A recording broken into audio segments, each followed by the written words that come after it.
एक जवान की पत्नी को निर्वस्त्र करके उसका यौन शोषण करा, उसका बलात्कार करा और उसको मारा पीटा गया। और ये फौजी कब जागोगे भाई, कब जागोगे? तुम्हारे अधिकार छीन रहे हैं, तुम्हारी बहन बेटियों की इज्जत लूट रहे हैं। पीड़ा किसको होगी? इसको पीड़ा होगी।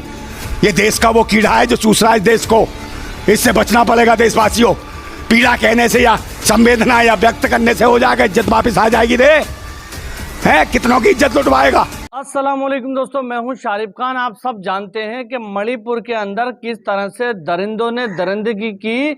उसके बाद अब ये पता चला है कि जिस महिला के साथ दरिंदगी की गई वो भारतीय फौज के अंदर है और उसका जो पति है वो बॉर्डर पर देश की सुरक्षा के लिए अपनी जान लगा रहा है। फिलहाल इस सब पर बातचीत करने के लिए हमारे साथ भारतीय सेना के जवान नंदा भाई राजपूत हैं। उनका क्या रिएक्शन है मणिपुर की घटना पर, जिस तरह से मणिपुर की घटना के अंदर एक फौजी की बीवी के साथ इस तरह से दरिंदगी की गई, उस पर अब फौजियों ने हाथ खड़े कर दिए हैं और लगातार सड़कों पर उतर आए हैं। उनका कहना है कि जो सरकार हमारे परिवार की रक्षा नहीं कर सकती, जो सरकार हम लोग दिन रात बॉर्डर पर लगे हुए हैं, अपनी जान हथेली पर लेकर के यहाँ पर खड़े हैं, उसके बावजूद भी उनके परिवार की रक्षा नहीं कर सकती, गृह युद्ध जैसे माहौल भारत के अंदर करवा देती है, उस सरकार पर हम क्या भरोसा करें। दोस्तों, नंदा भाई राजपूत ने इस वीडियो के अंदर जो कुछ भी बोला है, भारतीय सेना के जवान होने के नाते वो देखकर आपका दिल दहल जाएगा। जिस तरह से रो रो कर और गुस्से के अंदर और जिस तरह से ये बता रहे हैं कि कितनी परेशानियां उठाकर हम देश की वहां पर रक्षा करते हैं, इस उम्मीद के साथ कि देश के अंदर संविधान है, सरकार है, पुलिस है, कानून है, हमारे जो देशवासी हैं वो भी हमारे भाई बहन हैं, जो हमारे परिवार के लोग हैं वो भी हमारे अपने हैं और उनकी रक्षा करेगी सरकार। लेकिन जब बॉर्डर पर खड़े हुए ये पता लगता है कि जिस सरकार के नाम पर, जिस पुलिस के नाम पर हम यहाँ पर अपनी जान देने के लिए आए हैं, वो ठीक से अपना काम नहीं कर रही है, तो हमें बहुत ज़्यादा दुख होता है। इस सब पर बातचीत करते हैं नंदा भाई राजपूत से। और दोस्तों, जिन लोगों को नहीं पता हो, दो बातें उनको बताता चलूं।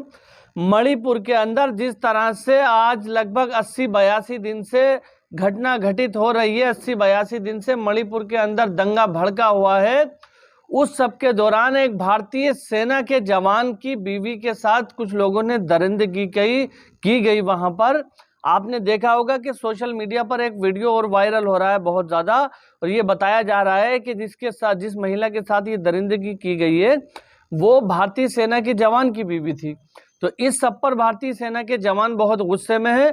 चलिए बातचीत करते हैं नंदा भाई राजपूत से। वो जो फौजी बेचारे ने जिसने कारगिल युद्ध में युद्ध करा देश के लिए, उसकी पत्नी को, एक जवान की पत्नी को निर्वस्त्र करके उसका यौन शोषण करा, उसका बलात्कार करा और उसको मारा पीटा गया। ये बड़ा दर्दनीय है। और देश के सीमाओं के फौजियों के मेरी समझ नहीं आ रहा कि इस देश को हो क्या गया है। जो देश की सीमा पे रक्षा करता, सुरक्षा करता, उसकी बेटियां खुद सुरक्षित नहीं, उसकी बीवियां सुरक्षित नहीं है, उनकी इज्जतें लूटी जा रही हैं। ये कौन है दरिंदे, ये कौन है कमीने, कौन है जल्लाद?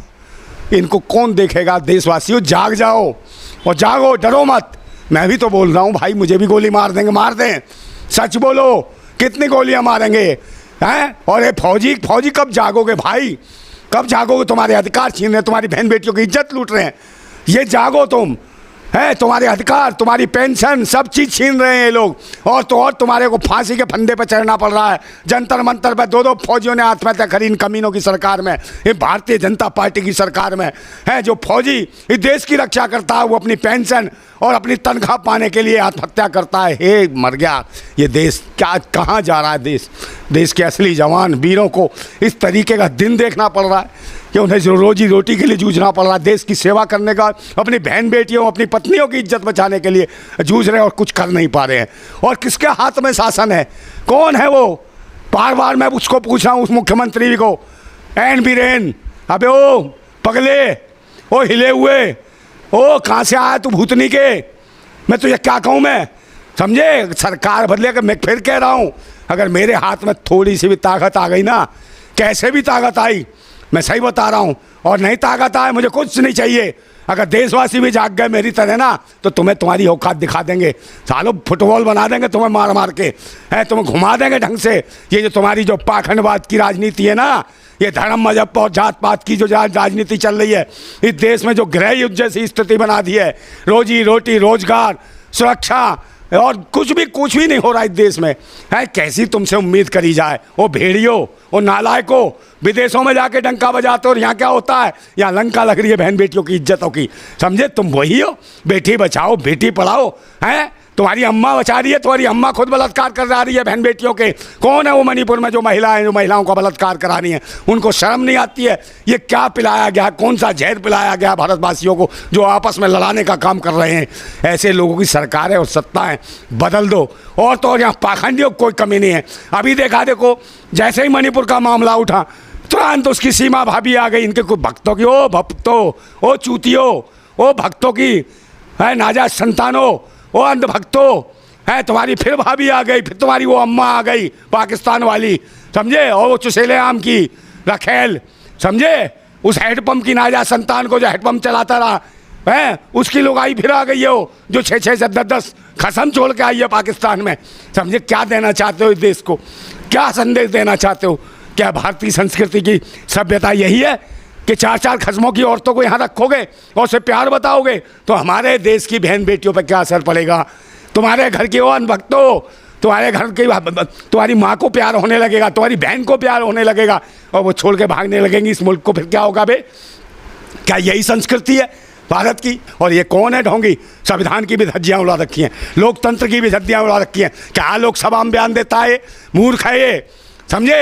और लोकसभा जो कहता है संसद बना दी, अबे संसद बना दी तो उस संसद भवन में बोलता ना बयान। तो दोस्तों, नंदा भाई राजपूत इस वीडियो के अंदर जो कुछ भी कह रहे हैं, क्या लगता है आपको इनकी बात में दम है?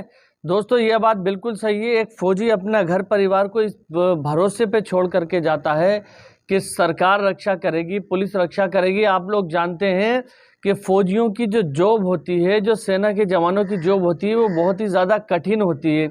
आप ये मान के चलो, एक मतलब शहर से सैकड़ों किलोमीटर की दूरी पर जंगल के बीचों बीच उनकी बटालियन पड़ी हुई होती है, जहां पर ना लाइट का कोई वो होता है समाधान, ना खाने पीने का इतना अच्छा वो होता है।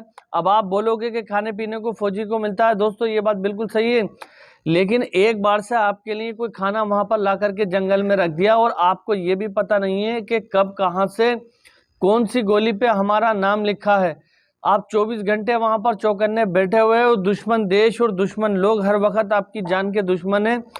ऐसी सिचुएशन के बीच आपको ये नौकरी करना होती है, तो इसमें एक देश का प्रेम होता है, इसमें एक लोगों का ये प्रेम होता है कि यार हमारी जान जाएगी तो जाएगी, लेकिन अपनी देश की तो रक्षा कर लेंगे, अपने लोगों की तो रक्षा कर लेंगे। दोस्तों, हाल ही के कुछ दिनों में पीछे कुछ फौजियों की वीडियो वायरल हुई थी, जिनके ऊपर बहुत सारे गंभीर आरोप लगाए थे लोगों ने कश्मीर के अंदर। लेकिन मैं आपको बता दूं कि अगर 100 लोगों की टोली में कोई एक या दो बुरा इंसान है, तो 98 को बुरा नहीं कह सकते आप। 98 आज भी देश के लिए अपनी जान देने के लिए खड़े हुए होते हैं। तो ऐसे लोगों के परिवार जब खतरे में आते हैं तो उनका दिल क्या कहता होगा, आप बताओ। वो जिस देश के लिए बॉर्डर पर लड़ रहे हैं, उस देश के अंदर का माहौल अगर बिल्कुल गृह युद्ध जैसा हो जाए तो उनका मन क्या कहता होगा, बताओ। तो ये सब गंभीर विषय है, इस पर बातचीत करने की ज़रूरत है। अगर आप मेरे चैनल पर पहली बार आए हैं तो चैनल को सब्सक्राइब करके बेल आइकन पर ऑल का बटन सेलेक्ट कर देना। इंशाल्लाह इसी तरह की और भी वीडियो लेकर के आता रहूँगा। तब तक दुआओं में याद रखना। खुदा हाफिज़, जय हिंद, जय भारत।